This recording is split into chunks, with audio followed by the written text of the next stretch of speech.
Steph. Good afternoon, everybody. The February 18, 2020 School Land Board meeting will now come to order. Don't see any visitor cards at this time, but if you are a visitor, we welcome you. First, we have some official business to take care of by swearing in our two new board members. One is a fresh face, Todd Williams, and the other is a familiar face, Gil Burciaga. But due to formalities, we have to re-swear him in.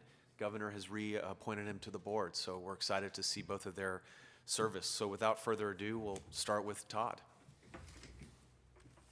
Okay.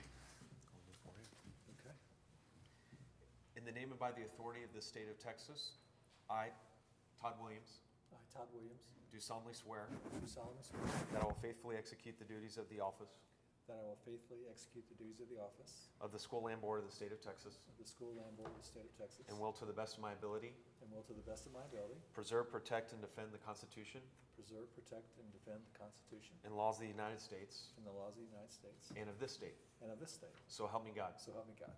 Congratulations. Great. Welcome. All right, Gil.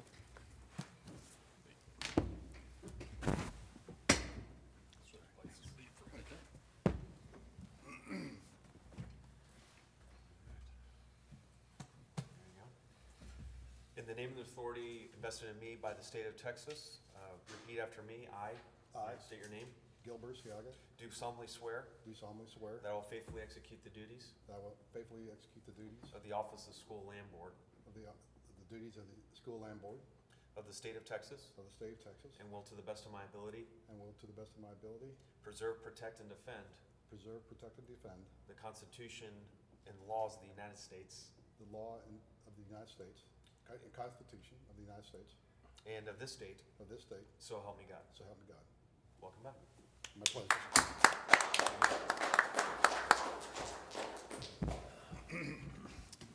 Non-voting item, right, Rusty? We'll take official photos after and make sure to introduce yourselves. And I'm speaking to members of the GLO team after the meeting. We'll now begin with approval of the minutes. Second item on the agenda. I believe only one of my colleagues was in attendance, so assuming we have no questions, I've had a chance to review the minutes myself. Could entertain a motion to confirm the minutes. Move to approve. Motion is made, seconded, and carries unanimously to approve the minutes. Next item on the agenda is approval of the consent agenda. Assuming the entire board, we do have a quorum present, has had a chance to review, and assuming no questions, comments, or objections at this time, could entertain a motion to approve the consent agenda as posted. Motion to approve? Second. Motion is made, seconded, and carries unanimously to approve the consent agenda as posted. Next item on the agenda is number 4. Tony Williams, Coastal Resources Division. Item number 4 is proposed coastal easement CE 202-00017 to Camp Aransas, Copano Bay, Aransas County. Camp Aransas is a camp for special needs and chronically ill adults and children, and has piers, boat ramp, fill, breakwaters, and riprap on Copano Bay, encumbering 59,226 square feet. There's a special condition that requires markers to be installed on the breakwaters to ensure they're safe for navigation.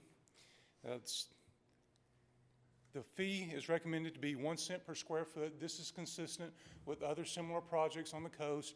For example, the Girl Scouts and church camps. The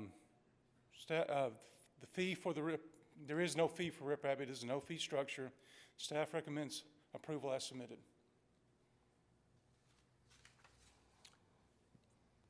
Any questions from the board at this time? Not here. Motion to approve? Second. All those in favor? Aye. All those in favor, or all those against, voice disapproval? The motion carries unanimously. I forgot now with 4, I've got to go for it, right, council? What's that?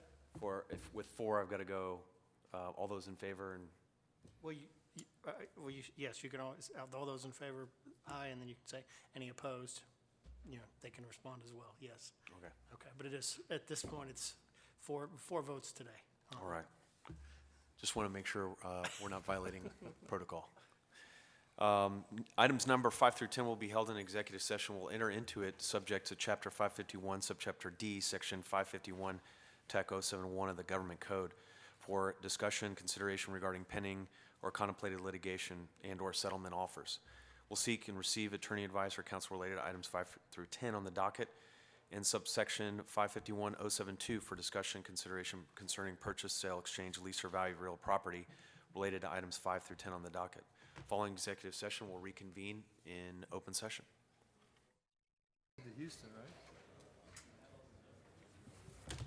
The open session of the February 18, 2020 school board meeting will now resume with item number 5.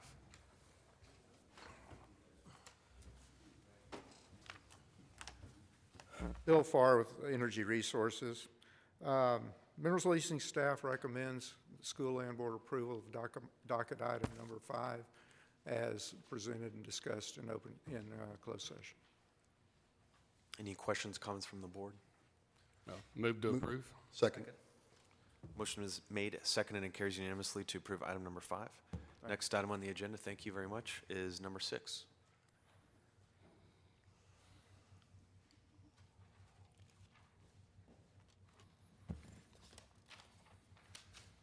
Excuse me just one second.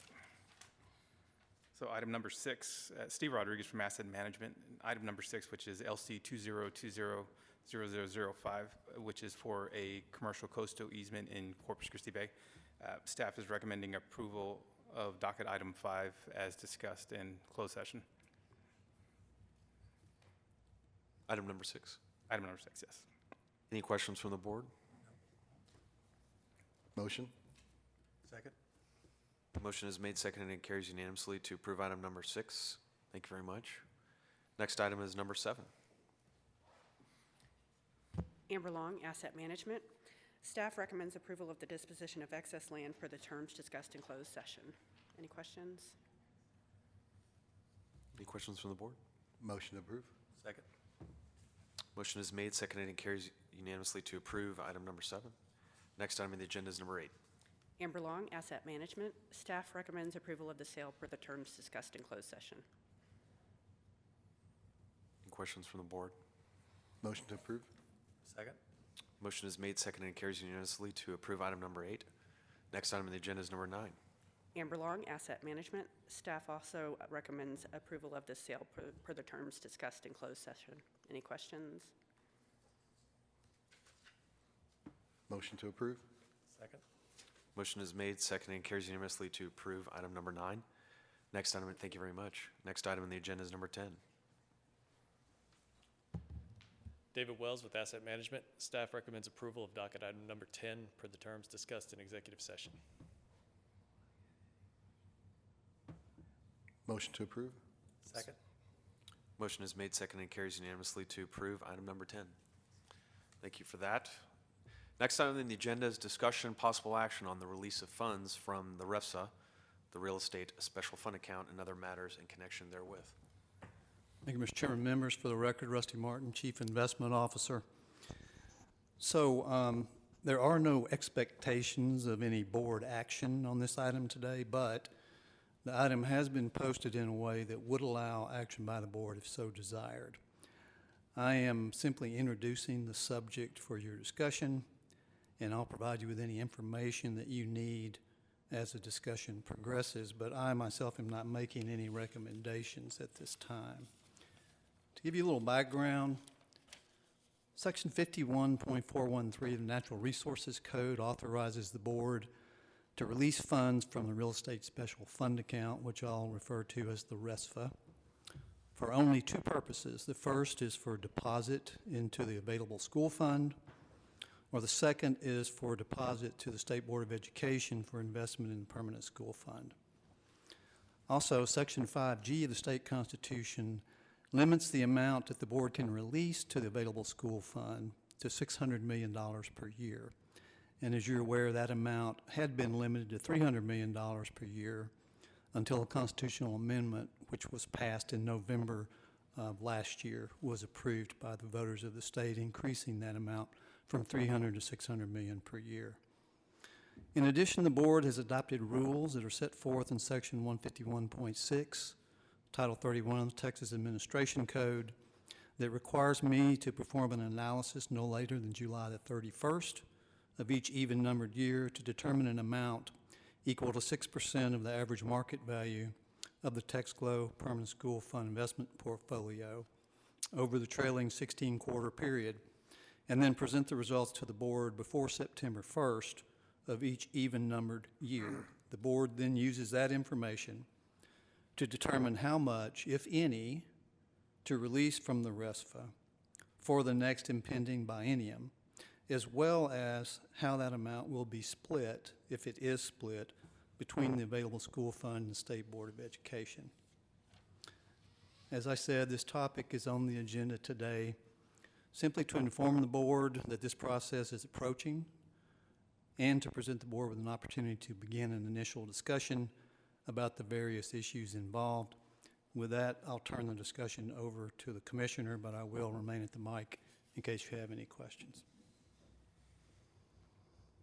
I didn't have an agenda or a motion to present to the board at this time, but wanted the board to be aware of the upcoming timeline that we're looking at toward the end of this fiscal year, and looking at what the needs are for the state of Texas, what the needs are for under HB3, and understanding, how much available liquidity would be available to be of assistance.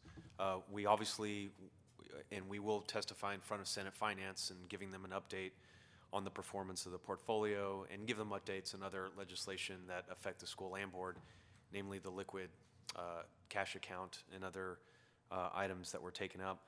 But that we will hold our joint meeting with the State Board of Education, I believe on April 14th. And we'll have a more open discussion. Members of the board are invited to be part of that. I know Rusty, you'll be heading the discussion with State Board to come to an amicable solution. But looking at your presentation, it shows that we've been a strong investor over time, both in the ASF and the State Board of Education, and that a solution is definitely within grasp. I think if there are additional requirements of this agency, which we have risen to historically under HB3, that we can help the State Board meet those needs, and then look at potential return back to revenues that were made available to the State Board of Education. But we can open the floor to discussion from the board, and I believe you and Jeff may be available to answer questions also on the tree component under HB3. So Commissioner, this goes back to the last action we took then, when they were not acceptable with what we did. It slightly ties into that. So this is a process that you undertake every even-numbered year for the next impending biennium. So you're taking an action that releases money for each of 2 years in the next impending biennium. So just to refresh your memory, in 2018, you took action to release $600 million, $300 for each year of the 20 and 21 biennium directly to the available school fund. As you will recall, according to the formula and the analysis that was performed, there was $655 million that was available to release. You chose to release $600 directly to the available school fund. You then later came back and took action to release the remaining $55 million to the State Board of Education for investment in the permanent school fund. At that time, you were capped at no more than $300 million per year directly into the available school fund. So you could not have released any more than $600 million over the biennium to the available school fund directly anyway. Got it. Okay, it ties back to that. Okay. So, but just to be clear, so that's the 10 and the 45, the 55 extra. That is correct. If it doesn't go to the ASF but goes to the SBOE, is there a limit there? No, there's no limit So there. the limit is 600 for the biennium. If it goes to ASF, there is no statutory cap other than just prudent judgment on how much goes, if it goes to the SBOE first. Is that right? It's 600 per year now. It was 600 per biennium. Okay. So now it's 1.2 billion per biennium. But yes, the board, I say the board, I'm referring to this board. Sure. has a discretion about how much it releases and how it's split. Right. You don't have to release anything, but if you do, how you split it is up to you also. And the analysis that I perform is just to determine what the amount is, assuming a 6% is a reasonable amount to, in fact, a very strong amount to release every year. That's just a starting point for your deliberation. You take that number, and then you have the flexibility within the rules to change that amount, make it lower or higher if you wish. So Rusty, on that comment then, Commissioner, you're saying this meeting's coming up and they'll have some kind of solution. Are you saying that there'll be some kind of proposal where we'll be obligated then to? Not necessarily. The idea under statute, the only requirement is that we have a joint meeting. There's no specificity that I recall on the format of the meeting, the timing of the meeting, what decisions have to be made. But looking at legislative intent, it's to have an open channel of communication directly with the state board and talk about and maybe telegraph to them under the statutory requirements that Rusty has outlined in terms of what we will anticipate releasing to the ASF and to the state board for the upcoming biennium. I don't know if that captured it, but it's. That's correct. And remember, at this point, it's too early to talk about how much would be available under the given rules, because the rules state that we will use data as of March 31, and that information will not even be available until sometime in July, because we only do private markets investments, and there's a 90-day lag, reporting lag for the managers to get their values into the custodian, and then they typically have 15 days to run their performance numbers. So we're talking about 105 days after March 31st anyway. So obviously, I can look at it now and give you a preliminary number if you wanted to have one, but I don't have one, and it would be too early to be talking about anything in which you would likely make a decision about that amount. And let me just add to the discussion with a few things that have changed legally so that the board is aware of them, but are different from when the previous board met and made those decisions about the distributions. Since the last legislative session, as Rusty said, the ability of the board now to increase its contribution to ASF has jumped from $300 million a year to $600 million a year. Again, discretionary. There's no requirement that thou shalt give $600 million a year. So that is different, though, since the last election. In addition, as Rusty mentioned, the legislature created a special fund outside general revenue called TREE, which stands for Tax Reduction and Excellence in Education Fund. That, and I am not a school finance expert, so I can only tell you what I read in the statute, but generally that is to help lower local property taxes by helping the districts, help the state helping to fund tax relief at the local level by basically reducing their maintenance and operation tax, the M&O tax rates. That's the point of the fund.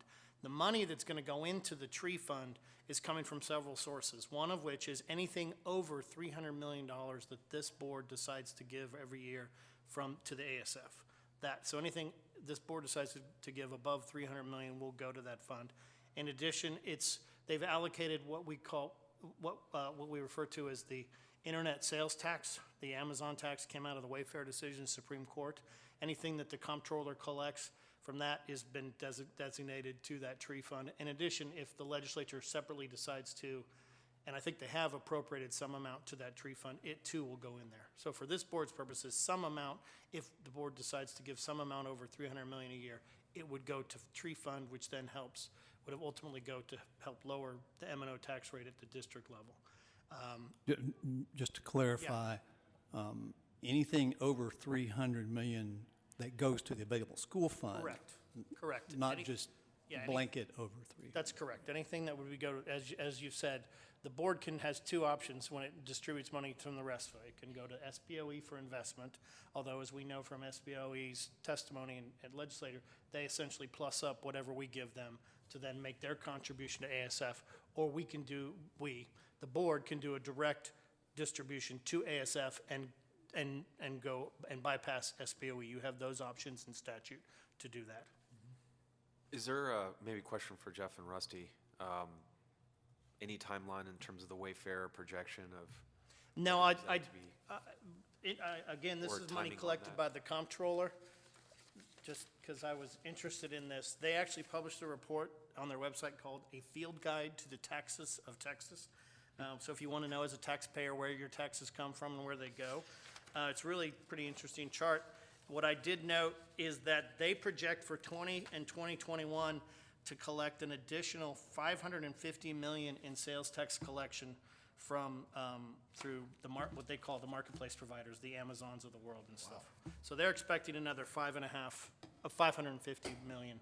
That would, And to be clear, the entirety of that is to go to, that's my understanding from the statute. Again, that money's collected by comptroller, but I understand from the tree fund that they'll receive that funds, I believe. And one more question for me, because I'm just a little confused. You said that the state legislature approved our ability to give to the fund 600 million, instead of They 300. passed a resolution But- which went to the voters. Okay, but then if we give anything over 300, the remaining of that goes to trees. According to that, if we give more than 300 million per year to ASF, that money then goes to this tree fund. So we can never really give 5 million all to ASF. That 5 million will go to trees. Well, it's essentially going from the tree, from ASF to this tree fund to help reduce that tax rate. okay. That's correct. As I read the statute, that's Okay. what it would be. So may I ask a question on this column on the chart that we were given, revenues available for investment in RESPA? This is the number that says $1.9 billion in 2019. So is this the mark-to-market gain on the fund for that calendar, for that fiscal year? No, that is the actual revenue received from leasing and from oil and gas royalties and from earnings on the investment portfolio.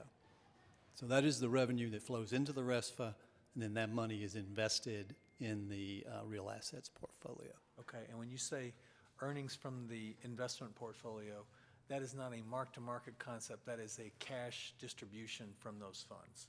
The column shown on the report is cash, yes. That's revenue received, yes. It might be helpful the next time we have this discussion, for me, for what it's worth, if we could divide up that column between royalty income, lease income, et cetera, versus what's coming from the equity funds, if you don't mind. Sure.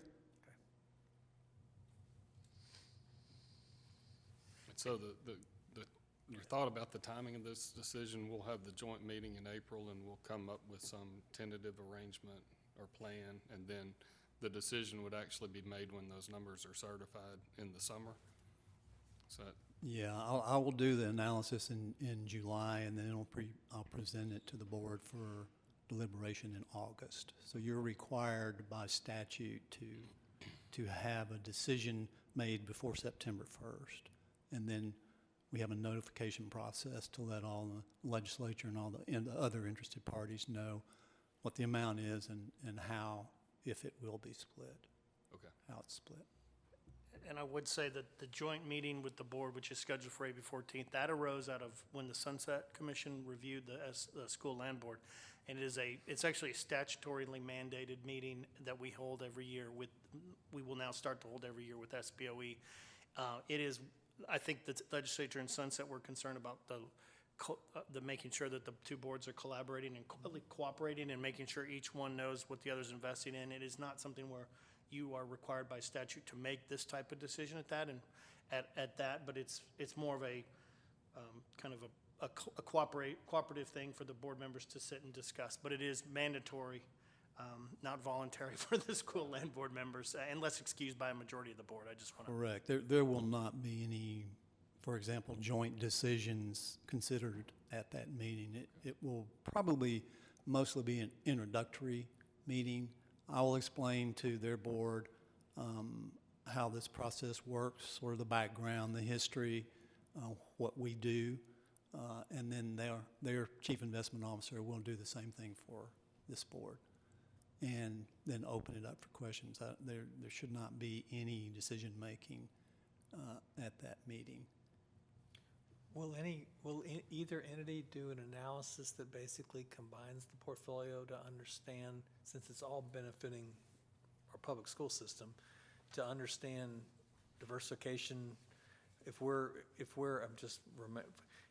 in our private equity portfolio, if we're primarily a third infrastructure, a third energy, and a third real estate, I don't have any sense for how their own portfolio is managed and what the overall asset portfolio looks like. Yeah, we'll make some comparisons between the two for a little context for you. So this program that we're running now basically didn't exist before 2001, 2002. The State Board of Education managed the whole permanent school fund investment portfolio. There was a change made legislatively that shifted the revenue stream from SBOE to the real estate special fund account here and gave it the authority to invest in real estate.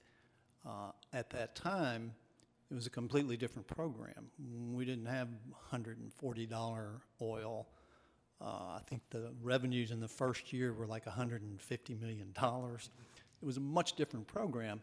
And in fact, the authority that they had to invest was only in raw land. So it was dirt, basically. And that's the way the program was set up and ran for about 5 years. But during that period of time, commodity prices started increasing dramatically, and the amount of revenue coming in was too great to continue that sort of an investment strategy. So that's when the process started to get an expansion of investment authority from the legislature to move into, first it was infrastructure. We moved into infrastructure and then energy. But always only private markets stuff, so we weren't stepping on SBOE's toes. At that time, they were mostly just doing fixed income and equity investments, all publicly traded stuff. About 2 or 3 years after we started investing in real estate, they moved into private equity real estate, started investing in that. But to my knowledge, at this time, that's the only overlap that we have is on the private markets real estate side. And our real estate strategy is more focused to the non-core side than theirs. They're much more focused on core and income related investments than we are. Since we don't have to release money, we can take a really long-term view and we can really focus on total return as opposed to income-focused strategies. So that's typically what we do. To answer your question directly, we will have a discussion, and I'm talking to the CIO now intermittently about what we're going to talk about, and we will talk about the overarching allocation to each of those strategies. Relative size of the portfolios under management, would you mind reminding me what those rough Sure. numbers are? So our NAV at this time, roughly $4 billion, but we have unfunded commitments of about $3 billion, so call it $7 billion in investments and unfunded commitments. In addition, there's another $1 billion that is uncommitted that's part of what's called a liquid fund account, and that was an account that was created by statute in the last session, and it arose from the fact that prior to that legislation, any cash that comes into the RESFA that's not invested, we were required to keep it at the state comptroller, and the state treasury invested it in a short term, basically a money market fund with like a 1.25 year duration. Which is fine if you got 5% in cash, but we have 50% in cash because all the revenue coming in, and the fact that we can commit the capital, but as you know, you're in the business, it takes 3 to 5 years for that capital to be called, so that you've got a big cash drag there. So this liquid fund account was created, and the cash, less a cushion that we've reserved to maintain capital calls, was released to that liquid fund account. That amount that we moved over was $3.9 billion initially. We've since taken another action to release another $145 million. So that money is invested now by SBOE, but it's effectively ours upon demand. We have 5 business day, 10 business day demand. We can get that money. So we're covered there. They're investing the money. They said they could earn more than the state treasury could, so it's in their hands to try to do that now. Okay, thank you. Yes, sir. Any further questions from the board? Appreciate the rundown, both you and council. Council always there. When you least suspect it. Thank you, Rusty. Next item is a non-voting item as well, and that's the quarterly investment report. Thank you, Mr. Chairman, members. As the chairman said, this is a non-voting item. I'm pleased to present you with a quarterly investment report of the TexGlow Permanent School Fund Investment Portfolio for the period July 1 through September 30th, 2019. The performance measurement calculations and the statistical data that are presented in the report were prepared by State Street Bank and its Private Edge Group, which are the custodial, accounting, and performance measurement agents for the portfolio. Just briefly, I'll give you a little bit of an economic summary for the period. U.S. GDP during the period increased at an annual rate of 2.1%, slightly ahead of the 2% increase in the second quarter. Unemployment rate ended the quarter at 3.5%, down from 3.7% at the end of the second quarter. During the period, the Federal Open Market Committee lowered its target Fed funds rate range twice during the quarter. Initially, they were at 2.25 to 2.5%, and they lowered it to a range of 2% to 2.25% at their July meeting. And then at their September meeting, they lowered it another 25 basis points down to a range of 1.75 to 2%. They also reaffirmed the continuation of the balance sheet normalization program that they launched in October of 2017. As you know, that program centers around the reinvestment of principal payments from its holdings in agency debt and agency mortgage-backed securities and the rolling over at auction of maturing Treasury securities. They also voted to continue rolling over at auction all of the amount of maturing Treasury securities and to continue reinvesting up to $20 billion per month of the principal payments from agency debt and agency mortgage-backed securities into Treasury securities, with the amount of principal payments from their holdings of agency debt and mortgage-backed securities received during each month that exceeds $20 billion being reinvested in agency mortgage-backed securities. They also agreed that the timing and size of future adjustments in their Fed funds target range would depend upon their assessment of realized and expected economic conditions relative to the maximum employment objective and symmetric 2% inflation objective. As far as real estate is concerned, the core U.S. commercial real estate market is measured by the Unlevered NCREIF Property Index, or NPI, returned 1.41% for the quarter, ended September 30, and its trailing one-year return was 6.23%. Overall occupancy rates were unchanged during the quarter at 94.3%. That's a very high occupancy rate. It continues to be near all-time highs for occupancy levels in the history of NPI. In addition, cap rates declined from 4.81 to 4.73%, almost reaching the historic low that was set in the first quarter of 2019 of 4.69%. As far as total returns for each of the individual sectors of the NPI, industrial was by far the best performing once again at 3.16%. That's followed by hotels at 1.77%, office at 1.45%, apartment at 1.18%, and retail bringing up the rear at 0.22%. As I said, industrial was once again the best performing sector by far at 3.16% during the quarter, and of course that's due to continued strong performance of industrial warehouse space, particularly space needs that are driven by e-commerce expansions. In the energy markets, WTI spot crude prices averaged $56.39 a barrel during the quarter, and they ended the quarter at $56.90, which was a 2.5% decrease from the second quarter price. That decrease was primarily caused by demand uncertainty, excess OPEC plus capacity, and continued U.S. production growth. Most analysts are forecasting that oil markets will continue to be oversupplied during 2020.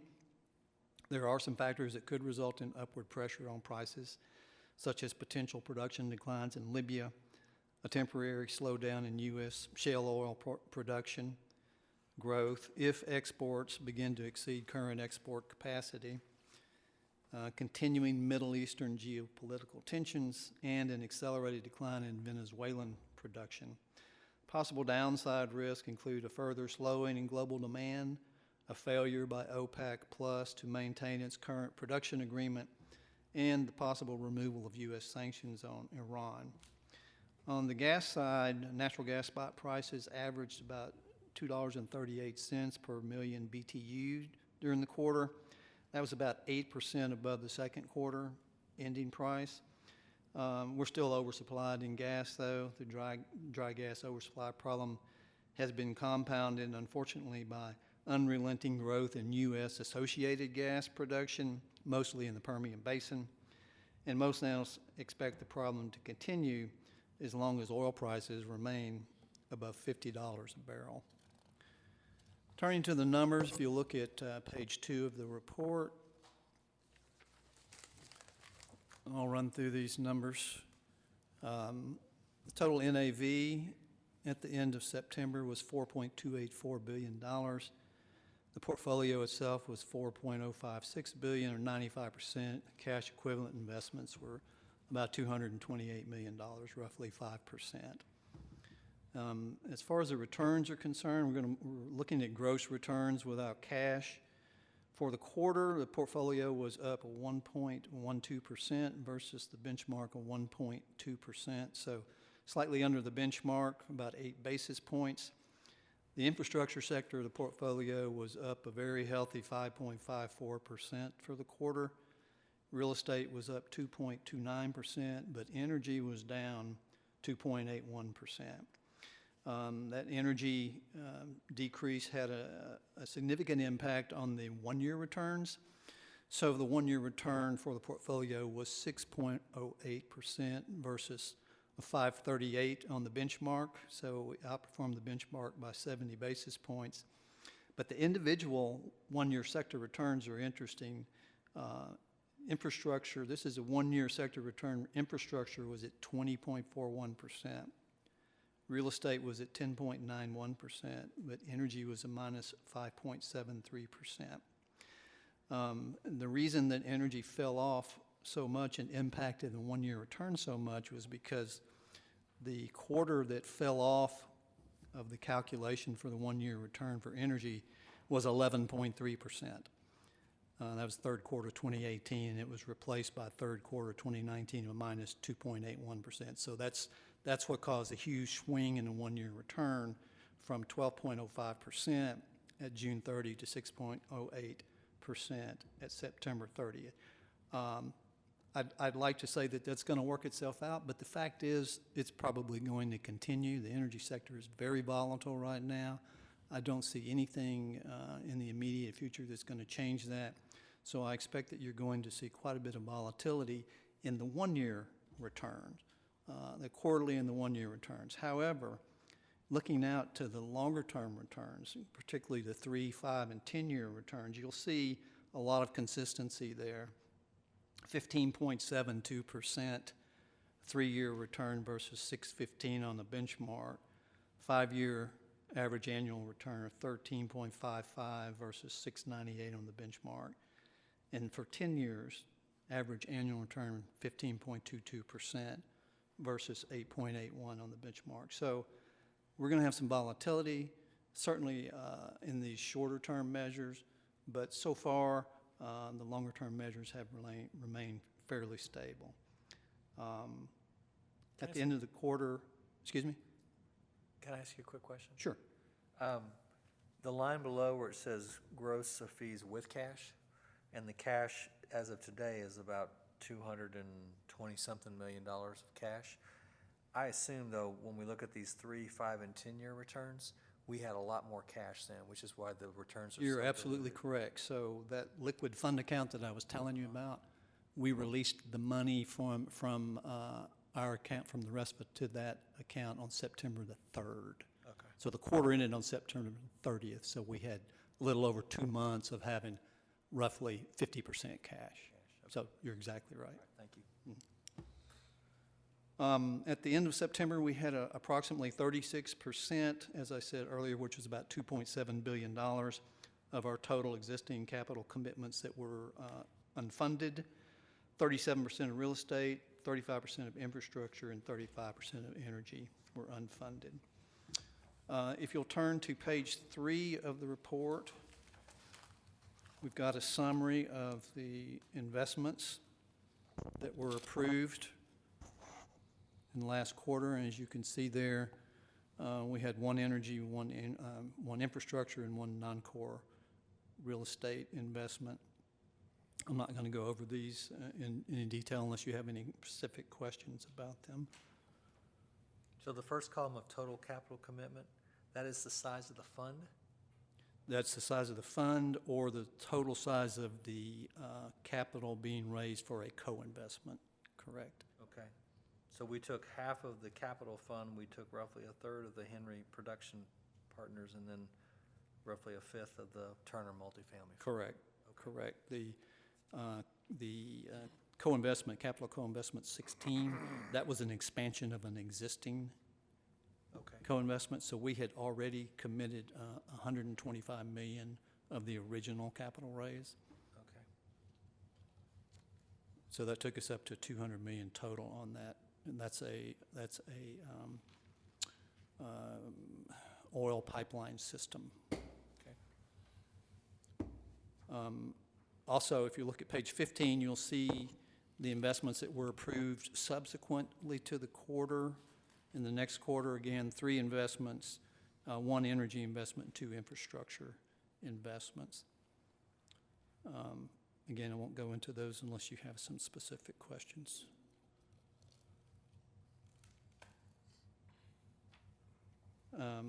Hearing no questions on that, if we can move to page 7, go through the allocations with you a little bit. So on a purely invested basis, or NAV, net asset value basis, the portfolio allocation to real estate at the end of the quarter was 27% versus a target of 33%. Infrastructure was at 32 versus a target of 32. And energy was at 41 versus a target of 35. And I'm sure that you know, Todd, you work with this stuff, so these are targets. It's really hard to manage a private markets portfolio with your targets because you don't control when the capital is called. Are these the sponsored marks or our marks? These are the marks from the sponsors. Yes. Okay. They report them to the performance measurement custodian. Okay. These allocations are going to continue to change over time, as you know, and they'll become more aligned with the policy allocation targets as more of the unfunded capital commitments become funded. I will point out also that at real estate at 27% versus target at 33%, that just reflects mostly the fact that we started out 100% real estate a little over 10 years ago. So we're reaching the point now where a lot of those funds are maturing and that capital's being returned. So that's one reason that's underallocated. And in recognition of that, the Investment Advisory Committee, in its annual strategic plan, has assigned the highest priority to real estate investments over this particular year in order to be able to move closer to that target. If you look at page 8, you can see what the allocations look like if you look at NAV plus unfunded commitments, so it's a little bit different picture there. Real estate was actually at 30% versus a 33 target. Infrastructure was 30% versus 32, and energy was at 40. Continuing to geographic diversification on pages 11 to 12, we're pretty close to our targeted allocation. Currently, the allocation to the U.S. is 94% of the portfolio compared to a target of 90%, and the international allocation is 6% compared to a target of 10%.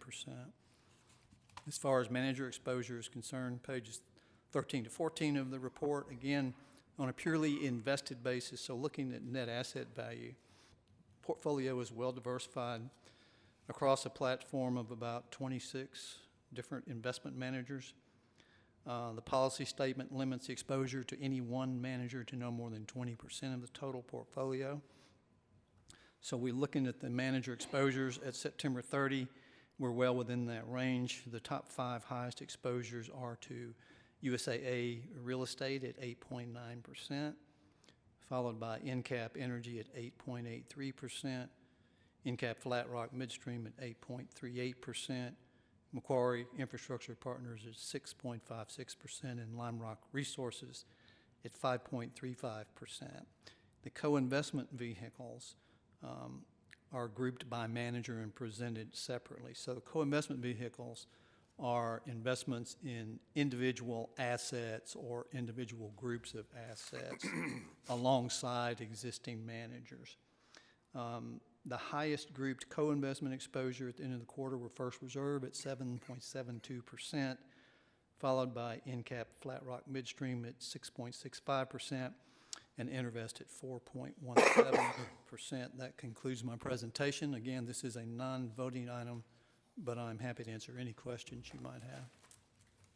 When you look at the concentration of sponsors, where I see NCAP Energy, NCAP Flat Rock Co-Investment, are those all the same investment committees? I know they're different investment strategies, but is it the same investment? They're actually different platforms. So NCAP Energy it was an upstream investor. Right. And several years ago, they saw, basically with the shale revolution, they saw opportunities for midstream, but they didn't have a midstream practice and shop, didn't want to build one, so they went out and they identified an existing midstream team and basically entered into an agreement with them to form a midstream platform, but it's separate from NCAP itself. It's not part of the NCAP structure. It's a separate structure. So we view those as separate managers. They recently did the same thing with another group focused on renewable energy, or what's called transition energy at this time. They recently did the same thing. They went out and identified a team, but this time they hired them as part of the NCAP platform, so that fund is considered part of the NCAP exposure, but those two, we consider them separate. Okay.